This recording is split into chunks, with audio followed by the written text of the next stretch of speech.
What do you say, and we heard this, of course, in 2016 and 2020, but what do you say to critics, and some of them are Republicans, who say Trump is running an undisciplined campaign?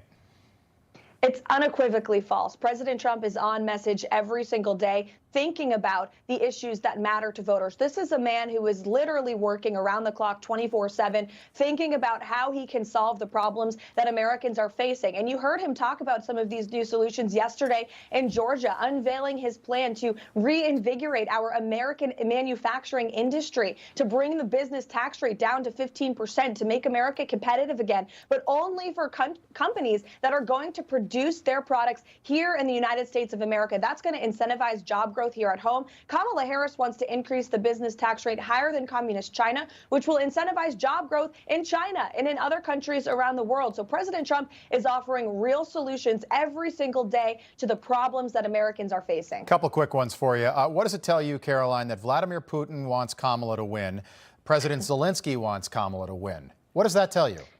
It tells you that they know, and the world knows, that Kamala Harris will continue to throw the United States under the bus, to appease our adversaries, to continue this globalist mindset that we have had over the past 4 years, and to put America last. President Trump is going to put America first. Zelensky knows that. Vladimir Putin knows that. And they both know as well that this war would have never taken place if President Trump were still in the White House. That's why Putin did not invade Ukraine when President Trump was there. He did it under Kamala Harris because he knows he can continue to get away with it. It's also very telling that President Trump is the only candidate in this race who is receiving threats from Iran that have increased exponentially over the past several weeks. The Iranian regime don't want him back in the White House either, because they know that President Trump is going to return to his era of tough sanctions. They will be broke again. They will no longer be emboldened as they have been under the Harris-Biden administration. Yet Kamala Harris and Joe Biden let the Iranian president address the UN General Assembly yesterday,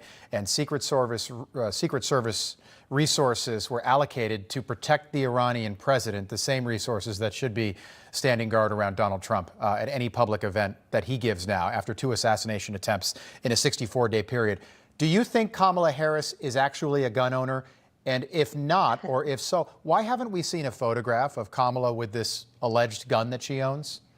Well, it's very hard to believe that Kamala Harris is actually a gun owner, considering a new unearthed video. She is on the record saying that she will support a confiscation of guns from law-abiding gun owners. She is actually on the record in video, your audience can go and look it up, saying that she will go into the homes of law-abiding gun owners and take their guns. She is a radical leftist. She has no respect for the Second Amendment. She has voted that way her entire career. So it's a very hard thing to believe, just like all of other Kamala Harris's promises that she's now making on the campaign trail to lower taxes and not to ban fracking. She supported a ban on fracking her entire career. She supported higher taxes her entire career. She voted against President Trump's tax cuts in 2017. Look at what she's done. Her actions speak a heck of a lot louder than her words. They do. How are you doing? New mom. I see you every day on doing media interviews, and you don't stop. How are you?